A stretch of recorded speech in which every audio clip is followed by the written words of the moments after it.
Bonjour à toutes et à tous et merci de votre fidélité. Très souvent, des personnes me demandent comment dois-je vous appeler ? Et avec spontanéité, je réponds par le nom que j'ai reçu le jour de mon baptême. Et je ressens parfois comme un malaise. Mais vous n'êtes pas père. Certes, je suis prêtre. Mais doit-on m'appeler père ?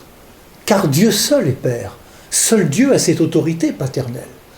On vient de l'entendre dans l'Évangile.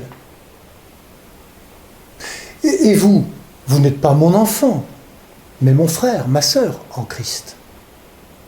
Il y a donc une manière d'être père qui n'est pas saine et qui n'est pas évangélique. Par exemple, quand je fais sentir une supériorité sur un autre. Qui suis-je pour me prendre pour Dieu ? Car c'est bien de cela dont il s'agit dans l'Évangile. Jésus met l'accent sur le danger de s'approprier un pouvoir qui n'appartient qu'à Dieu seul. Ne vous faites pas donner le titre de rabbi, de maître, de père.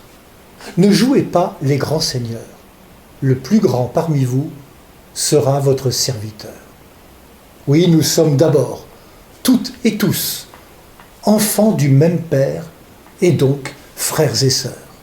Tout l'Évangile que Jésus incarne par sa vie met en garde contre une certaine forme de pouvoir, le pouvoir dominateur. Jamais nous ne devons tirer quelque orgueil de nos titres, de nos diplômes, de nos savoirs, de nos compétences. Les actes de pédophilie ou d'abus de pouvoir dans le monde et dans l'Église nous montrent qu'il y a un réel danger à se croire supérieur. Personne ne peut être supérieur à l'autre, l'infantiliser ou le manipuler. Dieu seul peut revendiquer ce pouvoir parce que son pouvoir, sa puissance, c'est celui d'aimer et Dieu seul est amour. Vous n'avez qu'un seul Père. Cela dit, il est vrai qu'au tout début du christianisme, c'est d'abord l'évêque qui est appelé Père, car il engendre la communauté dans la foi à travers la transmission de l'Évangile. La mission qu'il reçoit à son ordination lui donne cette paternité spirituelle.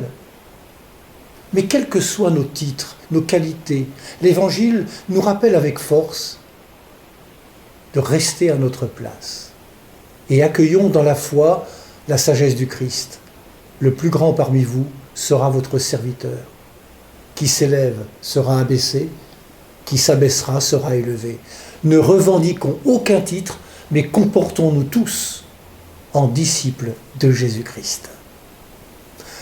Bonne marche vers Pâques à toutes et à tous.